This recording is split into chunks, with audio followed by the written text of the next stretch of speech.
Hi guys. Welcome, everybody. It's Mxiety. I am on tonight with Faces of Fortitude.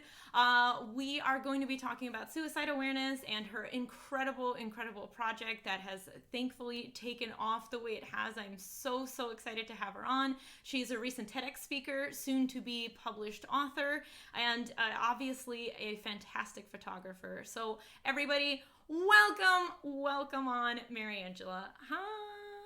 Hi guys. What a Hi. great room. That's awesome. Yay. Oh, I'm so excited that you're excited because that makes the whole thing a lot a I'm lot. gonna I'm gonna totally admit that I was creeping in the room earlier and heard you talking about me. It was really cute. Okay. Okay, see, I didn't know that. I thought I was just gushing on you while you were okay. It was cute. It was cute. I was like, oh, they're excited. Cute. I I'm love it. very excited. We pulled up your pictures and we were looking at them and well, okay. So I love I love that. thank you. Well, thank you so much for doing what you do. That's first and foremost. I have to say that, and I think, and I said this before, but I'm going to repeat it.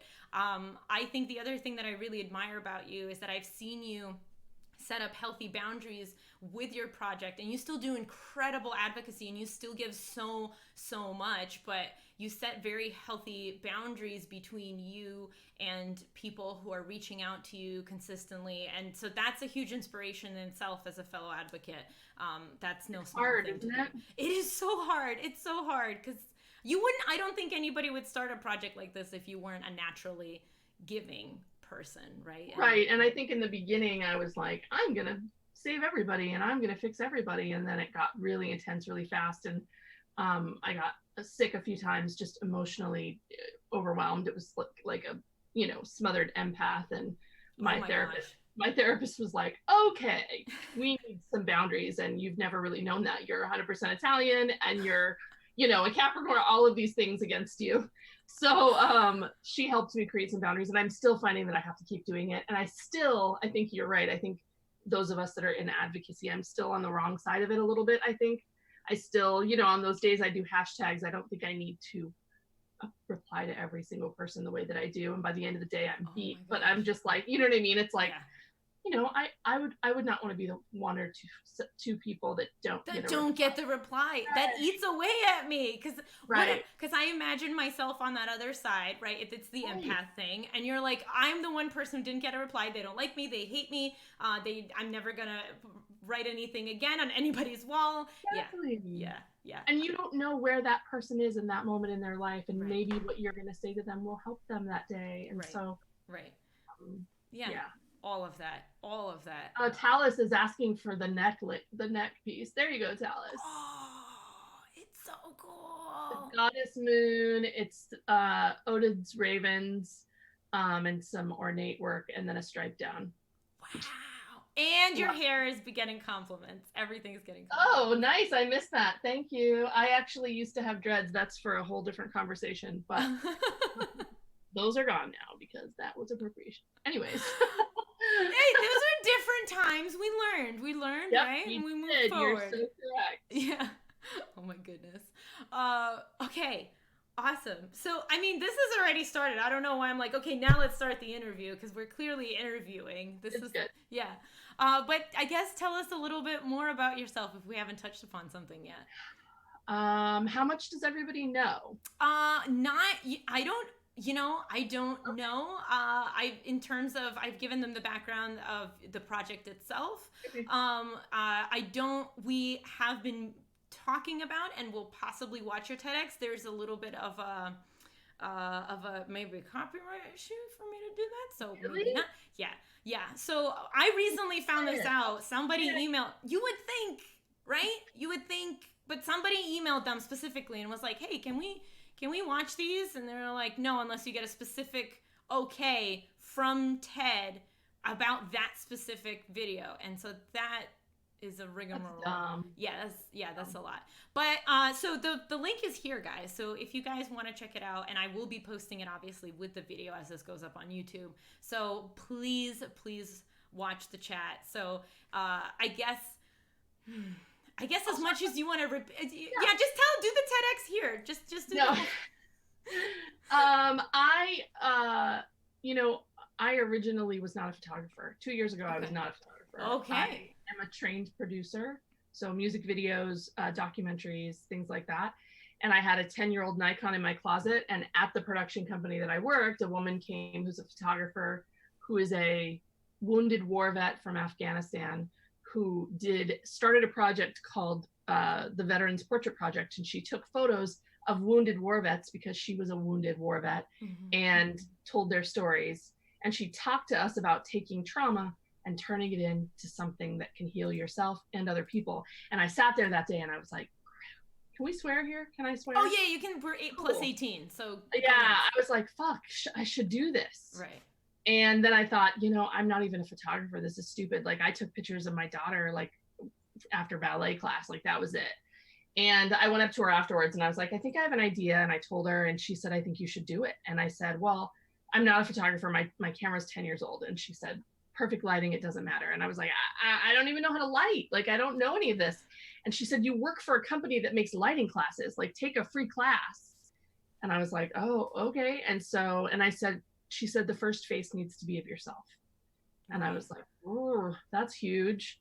Because I had told her that I had attempted as a teen and that I had lost my brother. And I said, I hate pictures of myself. And she said, well, then you need to go into a studio with a light and you need to figure out why you hate them. Ooh. And I did that. And I went into a studio and I sat for 4 hours with myself and a remote and my camera on a tripod. And I realized what I hated about photos was that when I get vulnerable, like, I get puffy and my nose gets red and, some of us snot all over. My face scrunches up and I hated it. And so I realized I had to shadow and learn how to light so people would feel protected from those things.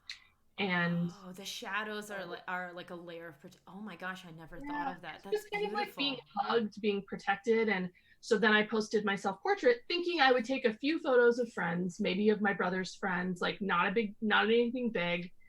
And it exploded. It did. And I was like, oh God. And people were like, hey, can you take my picture? Can you tell my story? And I was like, okay, sure. I'm not even a professional. Let me take a few classes. And that's kind of where we are now. Is it's snowballed over 2 years and now it's 3 exhibits later and working on a book and all these things. It's kind of mind-blowing, honestly. I am not mad when I see people talking about fetishes in my tattoos, by the way. I'm like, I kind of love that. Sorry. All right, so no. I'm like, so you guys you don't have to scold each other. It's fine. I'm not mad about it. We have moderators and they're there to protect. So they and I don't feel I don't feel violated. I love it. Okay, well. Thank you for letting us know, because our moderators will take that very seriously and like really. Yeah. So thank you. That's so good. Okay, well, you guys have the green light. Go nuts. Yeah. Oh my! I didn't even know where I was going now with that question. So that. Oh my gosh. That is the what you touched upon. The whole telling our story is the most difficult thing to do. Part of the reason why I became an advocate is because I didn't want to tell my story. I wanted to have other people tell their story, and in that way heal myself. It's a little selfish, a little bit, right? Because you're like, if I can expose other people, I can kind of heal in the background while I listen to other people and know that I'm less alone and all of that. Like, you almost want to be part of the audience in a way. Yeah, but sense? I think something that I learned is that, because I tell my story every time. So every single session, they hear my story first. Mm-hmm. And, 99% of the time, people want to hear a trauma that's similar to theirs to have courage to talk about their own. Yes. And so when I the only people that know details of my brother's suicide are my faces, besides my close family, of course. And I get very detailed. And most of the time I see their reactions from very nervous when they first arrive to like, you're sharing this with me? And then there's always a moment of, I see them nod, like I went through that. And then by the time it's their turn, it starts a conversation with, remember when you said this? This reminded me of this. And because we connect with each other at our deepest pain. And so I realized every time I tell my story, I learn something new from someone about healing and about grief and trauma. And it helps me. People are like, this is heavy. Thank you so much for everything you do. No, I heal so much every single time. I love that so much. Oh my goodness. I'm kind of tearing up because I feel like, why don't we back up and so who are your faces? What makes somebody a face?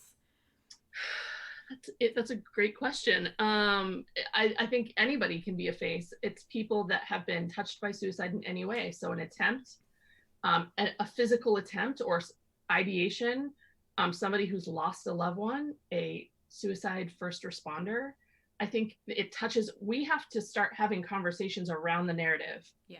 I don't want to just be in a room with a bunch of suicide survivors that lost family members. Yes, the validation is awesome, but I learned so much more from someone else's experience that's not like mine, because I can go, oh, I didn't think about that side of it, and I'm healing more, and you know what I mean? And so for me, people apply to be after the Robin Williams son, after Zach Williams photos, it kind of exploded, and so I had to put a application process in place, and people apply, and I choose people based on several things, based on how recent it's been, if they have self-care in place, because I'm not a therapist as much as people think I am.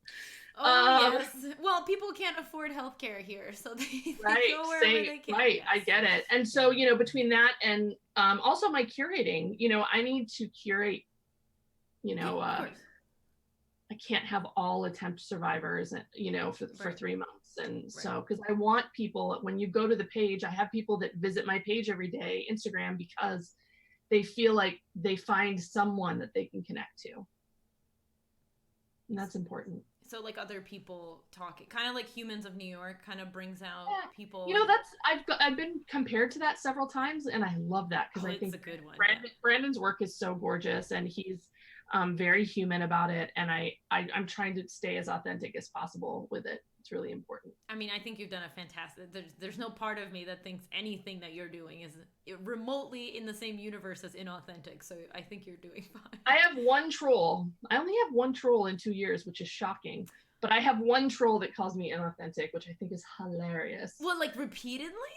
Oh yeah, like I'm convinced that it's either my toxic mother or a it's just my life.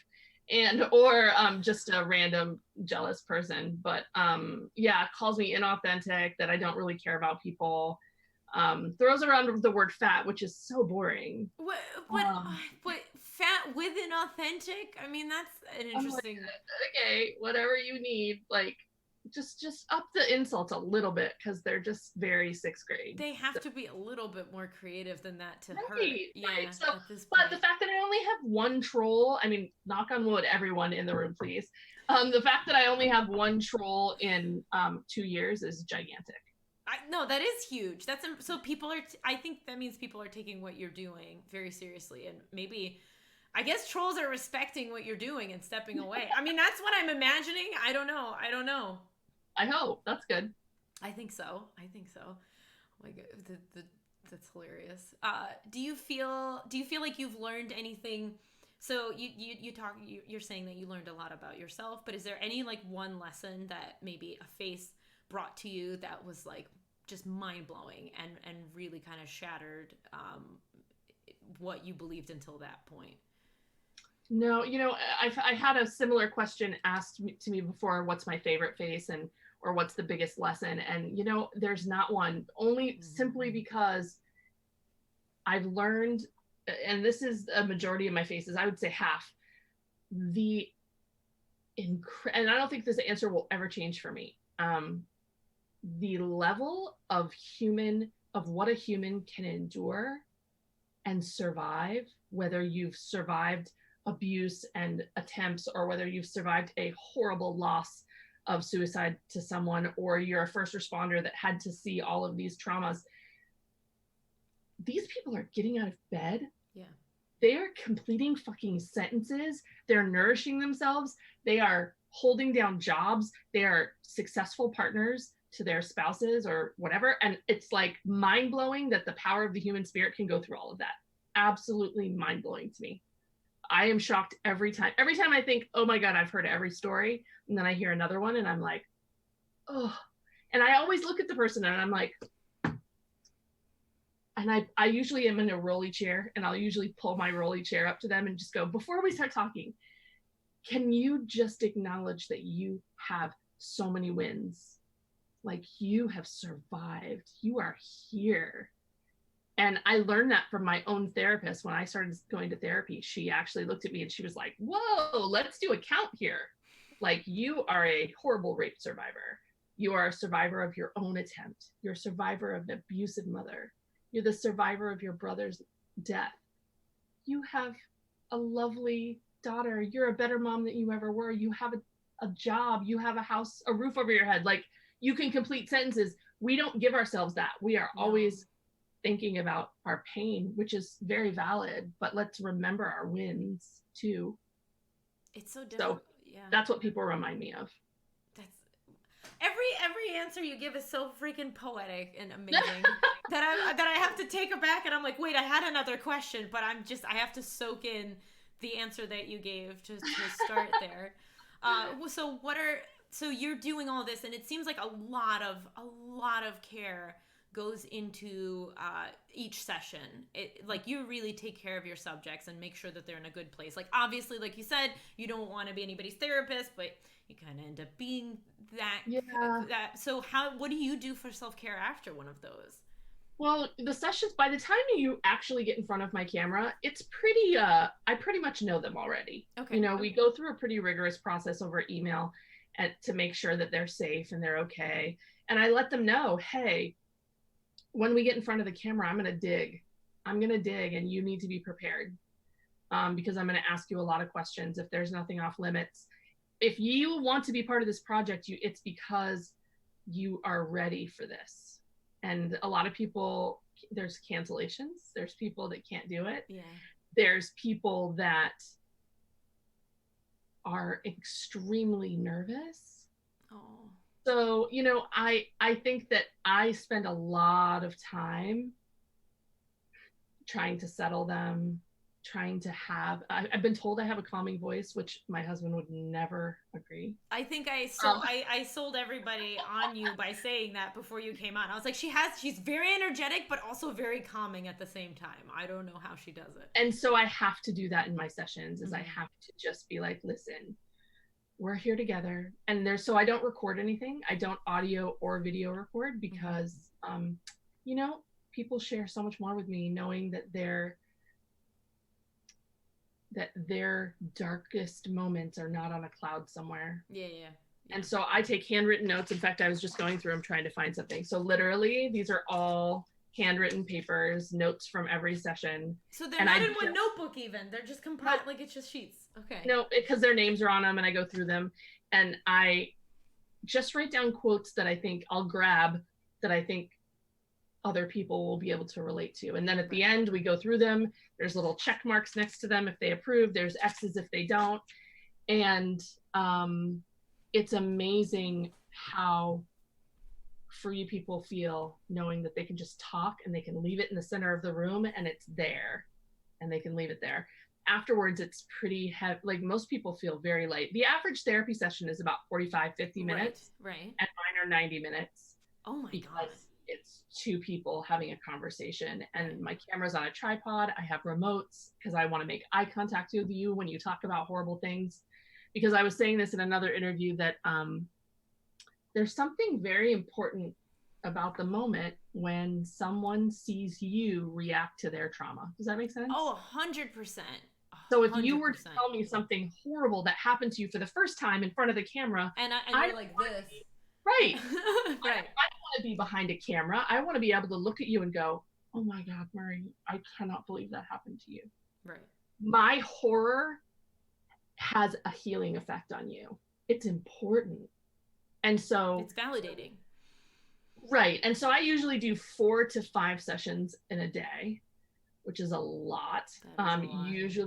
Usually I only do one day in a weekend, but if I'm traveling, so like when I went to Florida and did that exhibit, I had 2 days in a row. So by the end of the second day, I'm like a piece of like raw hamburger meat. Like, it's a mess. I'm just like crying at like the hotel staff. It doesn't even matter.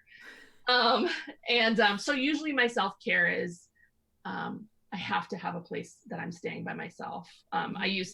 People used to want to put me up in their houses because it was cheaper and to get me to come out to the city. And finally I had to set a boundary. I'm like, so I need to be able to go somewhere by myself, put a Right. bottle of wine in my face, Right. and like, and probably walk around naked and take 5 baths. Like, Right. I need to be able to really do anything I need. And if I'm in your 15-year-old's bedroom, I can't do that. Right. You know what Right. I mean?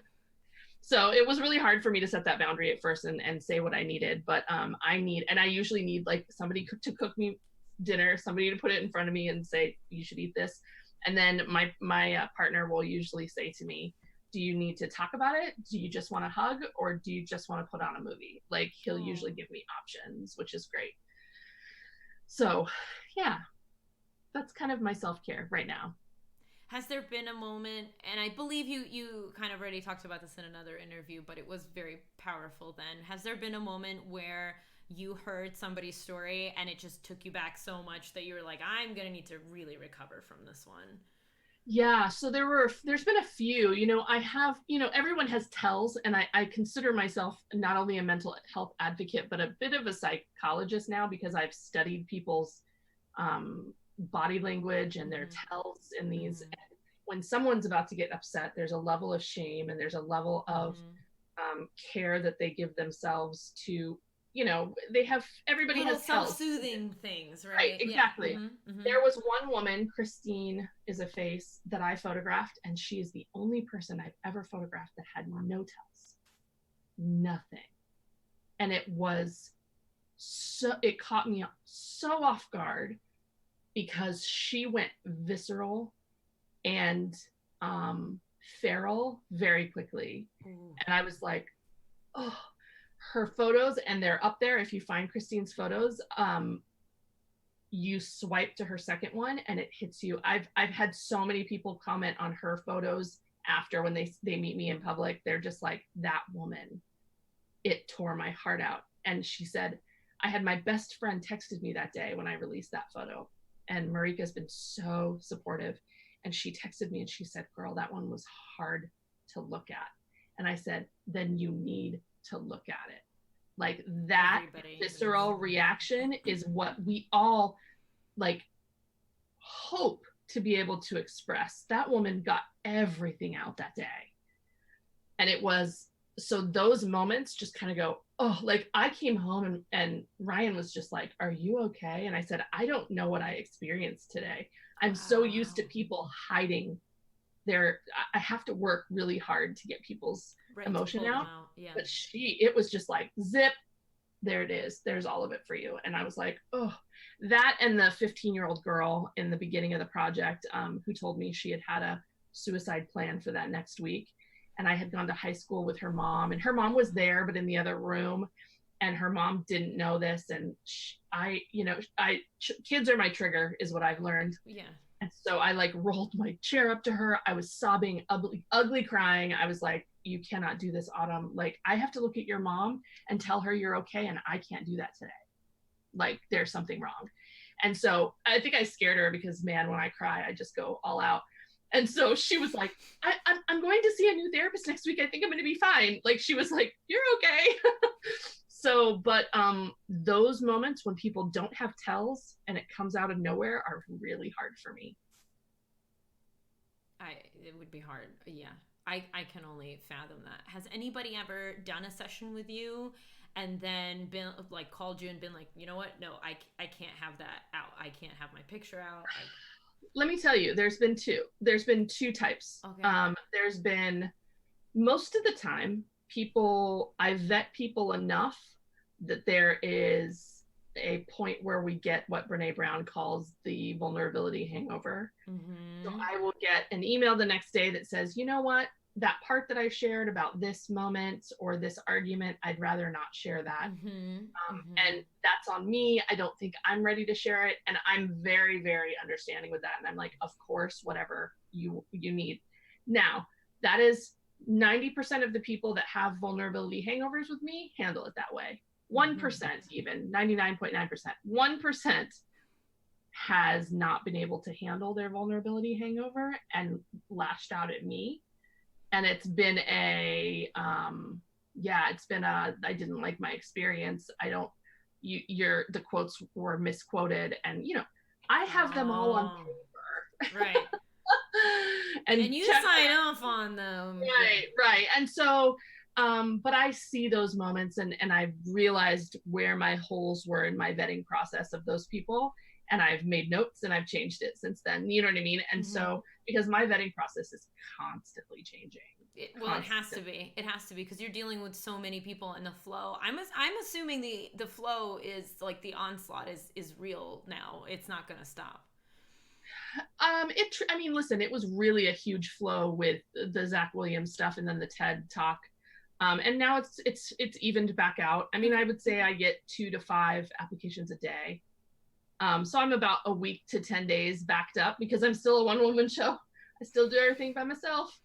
And so that has to change soon.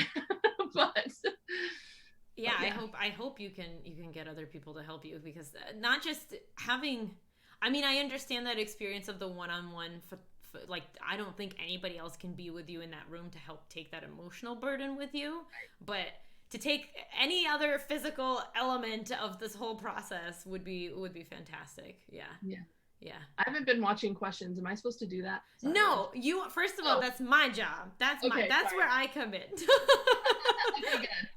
But no, and people have just been honestly admiring your words and things that you're saying and relating to them and everything. I would just go and call this person a powerhouse. Yeah, that's which completely agree. Yes. Oh, that's the sweetest. And she's a witch, or they're a witch. I'm all there. I could imagine somebody trying to equate it as a therapy session and lashing out as if there's no emotional relief afterwards. Right. Yeah. Right. So I'm so the boundaries I'm having to set now are actually interesting because they're aftermath. Not just faces, but people that have been followers and fans for a long time. I am the first person everyone goes to now when there's a suicide in the celebrity Hollywood. Oh my God, that happens to me too. Yes. A lot. Or in their family, if somebody is having suicidal thoughts or somebody's depressed, they come to me. And it was really hard for me and it happened probably 6 months ago. I was at dinner with my family on a Saturday night and I got 3 messages on Facebook. Ooh. So my personal Facebook from people that were either one was a friend, one was a follower, and one was a total stranger. All of them saying, I can't call the 1-800 number. Sorry, that's squeaking. It's okay.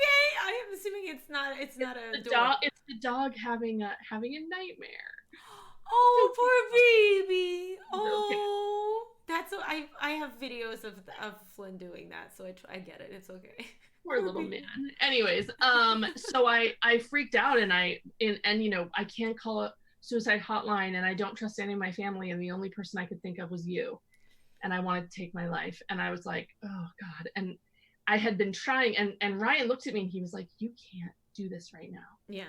And I screenshotted them and I sent them to my therapist and I said, how do I handle this? I can't live with myself not handling this. Yeah, I can't just ignore them. Right. And she said, in a normal situation, when you're at dinner, when would you go on Facebook next? And I said, probably after dinner when I get into the car. Right. And she said, then that's when you wait till. And I was like, okay. And then she said, you need to say, sorry, I was not available at that moment. I'm not always going to be available on here. And I'm actually not available to be able to help you with something like this. I am here to give you a space to put these hurtful feelings if you need to, but I can't take it past that. Yeah. And so that's what I did. And they were fine, thankfully, and were able to get help. But it's stressful. And now I have to create boundaries in my emails because I've created this Gmail form, thank God, that has a character limit when people apply, because before I had that, 15 paragraphs of their life story when I'm like, I can't read this. It's too much for me to read with every person. So now there's a character limit and that's my boundary on Google Forms. So little boundaries everywhere I go. Oh my gosh. Yeah, that's a thing that I can 100% relate to. It literally happened last week where somebody messaged me and said, my friend can't afford therapy and I was wondering if they could talk to you. And at the time I was surrounded by a lot of psychologists because I was away at the conference that I was at. And I was like, I feel like if I wasn't here surrounded by people who I know how to handle this, I would have responded and been like, I wouldn't have therapy. I would never, ever give this person therapy, but I would have responded with, well, how are they doing? Here's resources. You know, how are they feeling suicide? Like, I would have really went into it. Whereas because those people were there, I kind of, I opened up the conversation. They're like, do you know what you need to do? And just having them say that, I was like, yes, I do. And I responded back with, unfortunately, I cannot help. I'm not a therapist. Here's resources that I know. It's not like anybody you talk to online is probably not going to be the help that this person needs, and they definitely need to be serious about talking to a therapist if they're feeling that way. Exactly. But that's so hard to do. That's so hard to do because I don't know about you, but I also come from I had an abusive mother, and I had a narcissistic stepmother, and I had a trifecta of narcissism. My mother. I'm going to make some T-shirts, by the way, because we've got a whole group of people in Faces of Fortitude with toxic parents, and we all make T-shirts. Yes.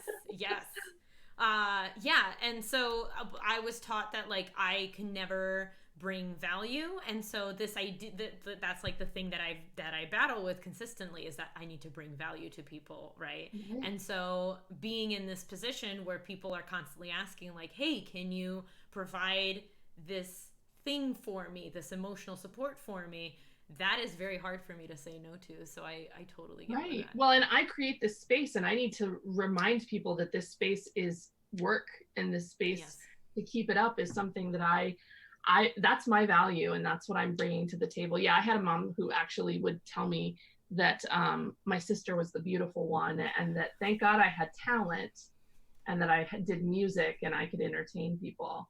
Yeah. And so now, you know, growing up, I've got a daughter who's a professional ballerina and like this amazing human, and but I always tell her, I'm like, you offer so much more than that, like just inside, and trying to be the mom that I didn't have. So we break the cycle. That's the best we could do, is we can break the cycle. Yes.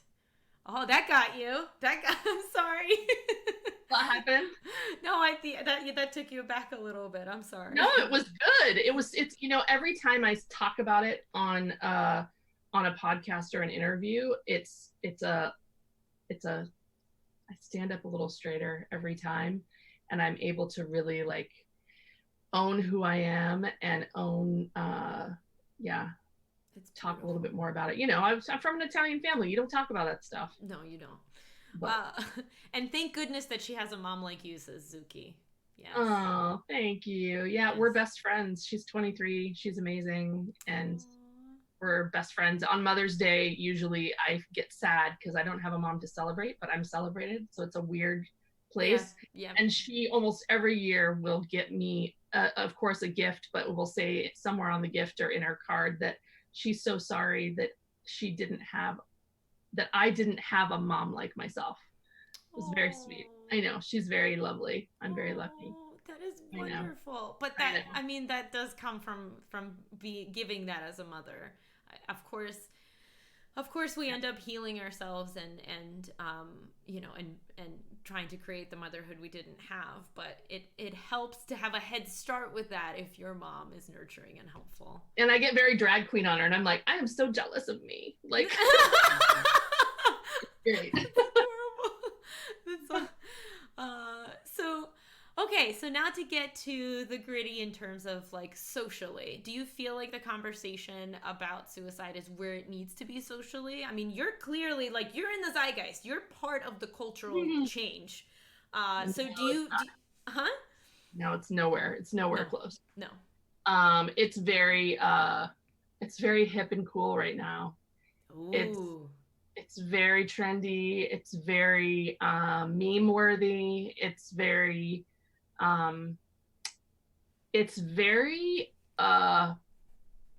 similar to the Black Lives Matter movement to me. Mm-hmm. In the way that it's cool, it's hip, let's change our banners on Facebook, and then let's talk about it when we lose someone. And that's when it happens. Or when it's Suicide Awareness Day or month, let's talk about it then.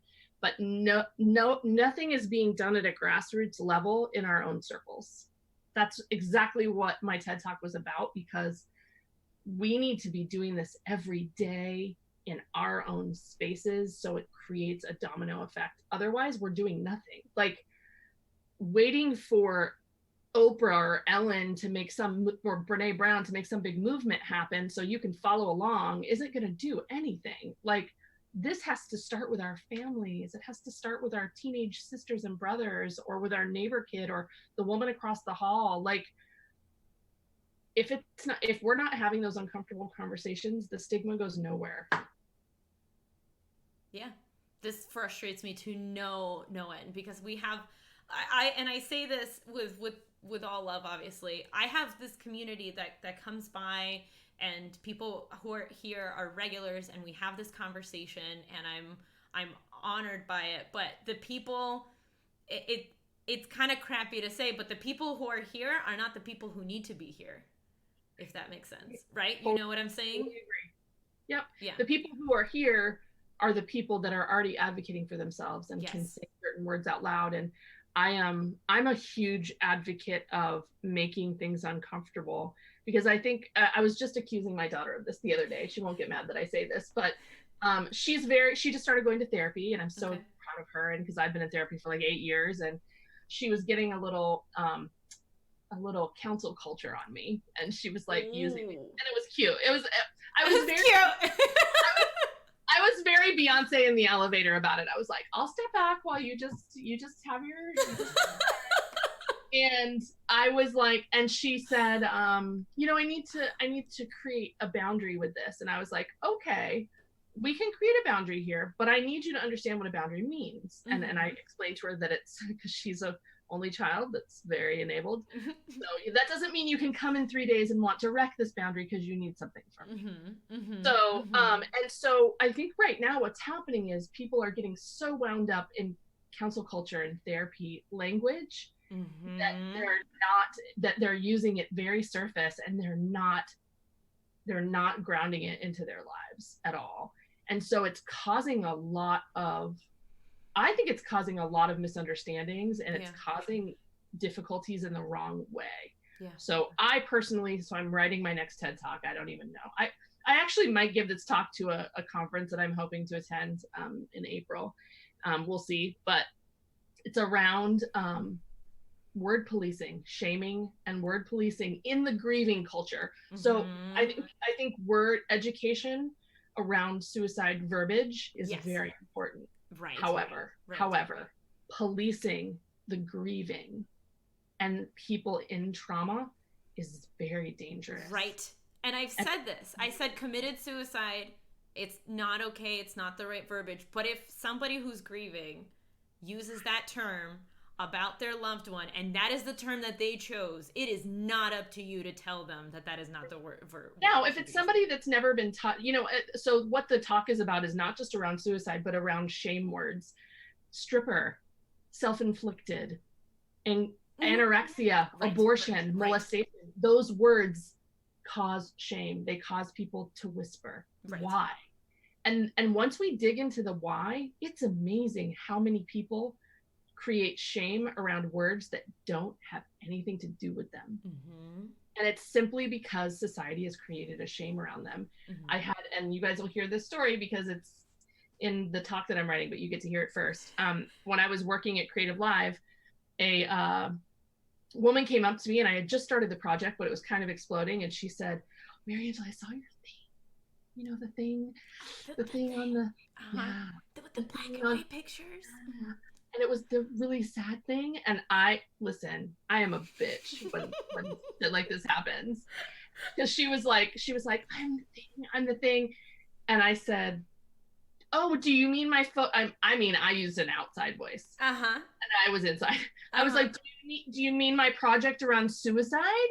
And she was like, yeah, yes. Oh, it's so painful. And I said, that was insensitive of me. I'm sorry. have you experienced, has it touched you in some way? Blah, blah. And she looked at me and she said, no. Thankfully it hasn't. And I said, then why are you whispering? Shouldn't I be the one whispering because it's touched me, right? Not it's hurtful, right? By you whispering it to me and telling me like this to like be quiet, you are telling me that what I'm saying is shameful, and that is not okay. Yeah. And so my whole talk is going to be around that. So I think that is our biggest problem right now. If someone wants to be in a group of people and say, no, I actually don't talk to my family members because I have there's some molestation in my family. Yeah. Let them say it.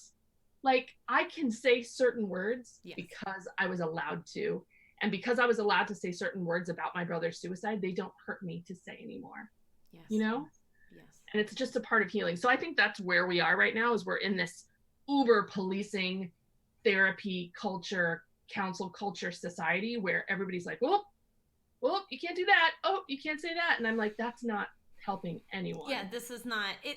It's a pendulum swinging too far to the in one direction, where people are like, I'm helping over here, and I'm making sure nothing touches you. And we're back at that problem, which is always like, whenever we shame, whenever we create a bubble of you can only do this XYZ, that automatically excludes other things, and that automatically puts this thing in more of a spotlight, and automatically does everything that you're basically trying to avoid it from doing. Yeah, I had an old coworker tell me that my project, she didn't want me to talk about it out in our general area of work because it triggered her. And I said, I'm sorry, I didn't mean to trigger you. But I also looked at her and I said, trigger means that there's something that you need to deal with. Let me know if you ever want to talk. Oh, that's because good. We need to have that conversation. Like, there's something there that you're not dealing with. Right. Like, I'm not saying it's going to be easy, because it's not. Right. That's, I mean, if it's a trigger, then it's a trigger, but it needs to be dealt with. You don't get to hide behind it for the rest of your life. Right. Exactly. Yeah. Oh my gosh. Oh, it's fantastic.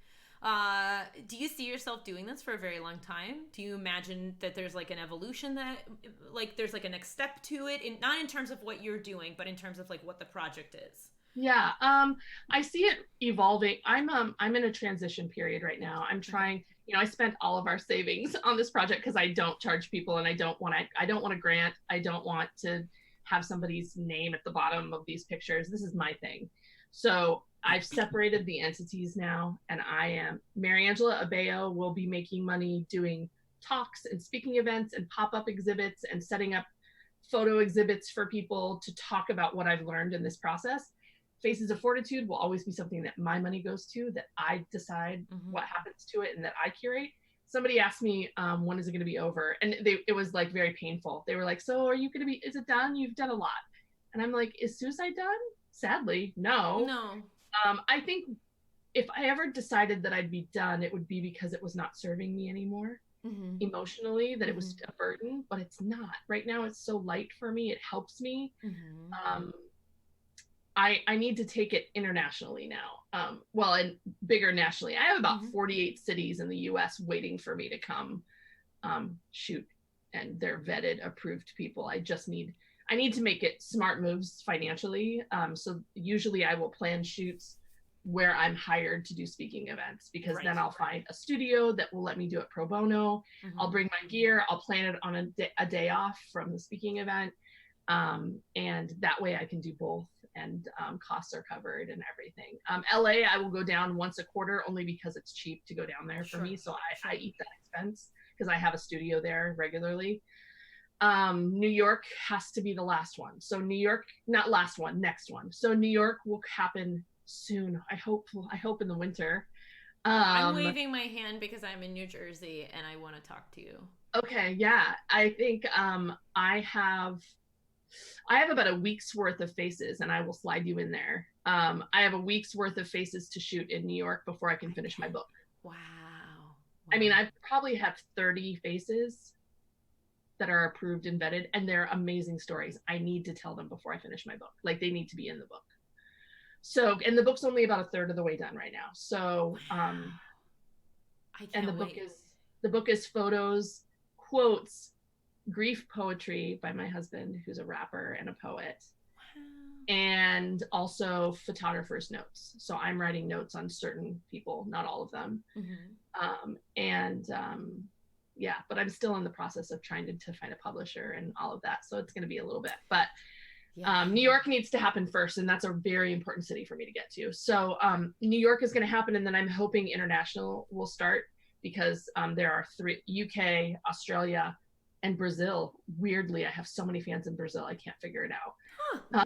UK and Australia makes sense because they have pretty big mental health movements. Yeah, and then Brazil is just a huge stigma over there. Yeah. So I'm trying to get to those three places, and that's huge.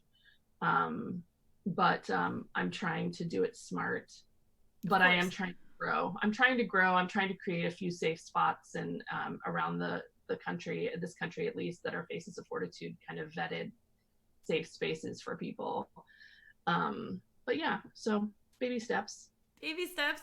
You have to come back to promote your book because we need to talk about that again. And, yeah, for sure. I'm awesome. actually pushing a hopefully going to have a Kickstarter that will do a book launch in both LA and New York, 2 cities, and have like a huge weekend long invite only exhibit with it. I know that's my like my mega dream if I was like Mariah Carey and had all the money, and so I'm hoping we'll see. Kickstarter is a really good, but you have you definitely, I know we as advocates, we are careful with our audiences and everything, but this is something that I do believe that a lot of people believe in and would want to support and help you with. Kickstarter would be great for it. Yeah. Oh my gosh. Okay, can we ask you a few questions before yes, before we? I know I've seen them going, and I'm like, ask me all of them. You guys ask your questions. She's here to answer them. We have her in our claws. Don't let her leave. If you guys are wondering anything about either the project or suicide awareness or anything remotely in that area, please exclamation the letter Q and your question, and I will do my best to get through all of them, and I will let you. We'll see. So right now we have 2. Okay, so Perfect. The first one is from Tally. Is do you find that there is a certain amount of shame that one has to overcome if it's a family member? It's not just discussed and a taboo subject to discuss outside of family, and how do you overcome that? Yeah, I think within the family has been I've experienced people that have way more shame than if it's a friend or I think the hardest is probably a parent that loses a child and a parent and a spouse losing a spouse. Wow. Sorry, the dog. That's okay. That was a dog sound, right? I heard a Yep. He's dreaming about his food or something. And it's definitely a shame that is self-imposed and imposed by family members. Yeah. I get a lot of and I hate that I quote Brene Brown so much, but she's such an inspiration How to me. could you hate that? Right. No. Do that all you want. Yeah. The story that they're telling themselves a lot of the time is, people must think this. If my significant other took their life, people must think I was horrible to live with, or if my child took their life, people must think I was a horrible parent. So I get a lot of that kind of shame, a lot of people that kind of tell themselves stories, which, listen, I'm the one that decided to not call my brother when I was flying through his city the day that he took his life. And that was me saying, he's a law right now. I can't talk to him. I don't want to do that before my vacation. And it happened 6 hours later. Like, that's a shame that I had to work through in therapy for like 4 years of just like, what kind of sister am I for not being with him that day? You know what I mean? And so, but in reality, that the issues and the problems are so much bigger than our shame. I don't know. Did that answer the question? I think so. Tally, you tell us if it didn't answer the question in some way. But exclamation the letter Q and ask away. Bliffle Splick asks, would you consider boundaries as a way to set everyone up for success? Not just keep space, but to get the right mind space for this. Yeah. It's interesting. That's a great question. I like to say that I just learned boundaries about 5 years ago. As a human, I'm almost 45, and I didn't know them. I was raised in a family that didn't believe in them. Like there were no boundaries, and that's you just dealt with it. And So raising my daughter, I didn't have boundaries in the beginning, and we were very close, but there were no boundaries, and it was shitty. And so now when I started this project, I had to learn them, and then I had to start setting them with family members even, and it was so painful and hard. But man, out of that pain, we have so much growth that I would set a boundary that hurt me. And even somebody would set one with me and it would sting and I'd feel it right here and it would be visceral. And somebody would say, you know, I'm actually not comfortable with that. And I'd go, like, that boundary was painful. Like, what did they? And I would feel shame. But then I would see them smile at me and we'd continue our conversation and we'd have this friendship, and I wasn't mortified for the rest of my life. And they didn't hate me. It was something that they were setting. It was a boundary that they needed. And so with this project, you know, I have a very good example. I have fans that will send me messages and say, you know, when I see you, I'm probably going to hug you. And I'll say, I give really good hugs when I'm in that place. Like, but if I'm in a place that I'm not able to give a hug, I don't want you to take it personally. Right. Sometimes I'm not in that space that I can do that. Well, as somebody who travels to a lot of conventions, that is like the 101 rule that everybody talks about, and everybody spreads it before every convention. It comes up on Twitter, which is just ask if it's okay to give me a hug, and I will gladly give you one if I can. But if I can't, that's not personal to you. It's right, tough. right. And so I think the boundaries have helped me grow and help other people grow. I think the main thing that I wish everyone knew about boundaries is how you deliver it. Because you can deliver a boundary with love and with understanding and with some background and some context, people will appreciate it. If you're giving a boundary and like, I'm putting up a boundary, I need this. Right. Like, that's just shitty. You know what I mean? That's not a boundary. That's you. I mean, that's a little bit of a power push, right? That's you insisting on power that you maybe feel like is lacking and otherwise, and you're pressing it onto another part. Right. And I think a lot of people use it as that, and it's icky. And I like a respectful boundary. But also love with it and tell people why. Right. Oh my God. I think what happened is that we ended up like answering questions as we went. So people, that makes me happy. Yes. So maybe, so do you guys, we have a few more minutes if you have any other questions. In the meantime, so nice. I'm just reading all of this right now. Oh yeah, go now. If you want to take a second to like scroll. No, everybody's been so nice. I want you guys to make sure, and if you find me on Instagram or you find me on social media, whatever, like message me and say, hey, I was in the Mixer chat. I saw you talk, and because I don't follow everybody back because there's a limit. Yeah.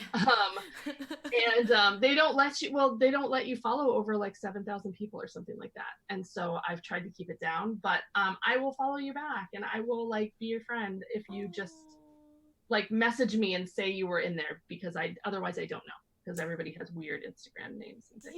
You guys heard it here first. If you're watching this on YouTube, this might not apply to you, but you're still awesome. Thank you so much. I'm on YouTube, but I don't have very much on YouTube. So but no, and on Instagram there's also my personal account is where you'll just see stupid things about families and dogs and food. So I didn't even know you have a personal account. I'm so enamored with this one. It's actually linked on the Faces of Fortitude bio. Oh, okay. Well, this just shows you that I don't open my eyes to look what so Tally's asking you coming back to talk to us again. Definitely when she launches her book, we're going to have her back as part of the book. Yes, tour. I will. I'd love to be back. And I feel like I'm just now being beckoned to the conference circuit, which I didn't know anything about. Listen, I'm brand new to this whole arena. Oh yeah, the conference circuit is same. I just it turned 2 years October 10th for me, and it's the same thing where just now apparently people are like, go to this conference, talk at this conference, and it's a lot. Yeah. Right. So now I'm jumping into it, and so I have a feeling it would be fun for us to do a live or something if we're at the same conference or something like that. Oh, stop. Okay. Yeah, that would be fun. That would be amazing. That would be awesome. Oh my gosh, to do even a live session, because the audience that I have, I would be comfortable doing a session with them. That would be so cool. That would be mind blowing. Let's talk about it. Let's leave that Yeah. on the table. Well, and you don't have to go through this. Well, no, I mean, you do have to go through the vetting process, but you'll be automatically approved. But I just need to get your details. But still, sure, sure. The vetting, and for other people who want to know about your vetting process, how do they? So, like, if somebody wants to tell their story. yeah, facesoffortitude.com has it. If you also go to, yeah, no, facesoffortitude.com is the best place to go. And there's a link under Be a Face and or contact. And you can also find the swipe up link in my facts highlights in Instagram. And yeah, it's a Google form, and it just basically it asks you some basic questions.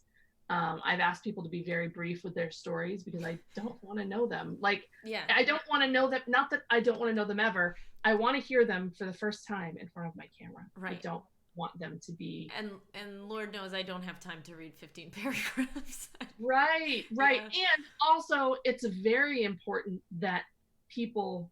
I start putting my foot down and having people respect that space. So I even have a response that I give to people that send me 15 paragraphs. They somehow find my email and they send it to me around, and they'll send me their whole story and blog links and video links and all of this. And my response is always the same. I am so sorry. I didn't read this. Let me tell you why. Yeah. And no, but that's so good that you provide feedback, though. That's really, really yeah. sweet of you, because most people, because I can imagine as an overeager beaver, maybe like 3 years ago, messaging somebody and doing exactly that, just like out of excitement. Oh my God, somebody wants to hear my story. Finally, somebody, right. I mean, it happens over here too. Right. And I can, but it's really sweet that you can provide a little bit of a setup, like set up that person for success in the future and say, totally. Yeah, there's a better way to do this, and here is how. Yep. Yeah. Yep, I totally agree. Yeah. Oh my goodness. Last question. Zuki asked, does the book have a release date? I don't think so, but. No, I'm actually supposed to be connected to a great publisher called Unbound, and it's basically it's kind of like a crowdsourcing for books that have mental illness or just a heart to them that are thoughtful. And so I'm supposed to be talking to somebody connected to that, and if that's the case, you have to crowdsource. You have to sell X amount of books before they'll publish it, but then they do publish it after. I'm telling people summer to fall of 2020 is what I'm thinking, because I'm trying to do New York in the winter. It'll be either before or after Christmas. I really want to go to New York when there's oh my gosh snow. It's good. That's a good time to go. Yeah, and then to see the tree in Rockefeller, all that cheesy stuff is magical the first time you do it. I'm a 2 day before Christmas baby, and so I love all of that. Okay, yeah. Perfect. Okay, yeah. Then you get it. You get the whole. I don't need to sell you on it. You're good. No, I love all that cheese ball stuff. It's my favorite. Oh my gosh. So that's what it's looking like, but hopefully I'll have an actual date soon. This was incredible. You are incredible. Every time I have the beautiful, humbling opportunity to talk to you, I walk away feeling richer for the experience. So just thank you. You're so sweet. Your energy is contagious. Oh my! Well, that's good. That's good, because you need it. Because there's a lot coming at you. So if it's contagious, that's good. You can handle it then. It's good. It's good. Thank you so much for every ounce of time that you've given us. Thank you so much for taking the time to share your story, and for creating what you do, and for being in this space and sharing. And actually, not a small thing, for being willing and being open to share this space with me. And I say that in the sense of, like, because there is a lot of advocacy happening right now, there's a lot of real stupid competition with it. And I never felt that coming from you. And just thank you for being a human. That's really where I'm going with. For also being a human. Yeah. Everybody, have a wonderful night. I am signing off. I will see you Tuesdays, Wednesdays, and Thursdays at 7 p.m. Eastern. You can catch Mariangela. I'm going to post all of her links on YouTube. All of her links are in chat right now. I love you all. Have a wonderful night. And don't forget to be the light. Good night, everybody. Thank you.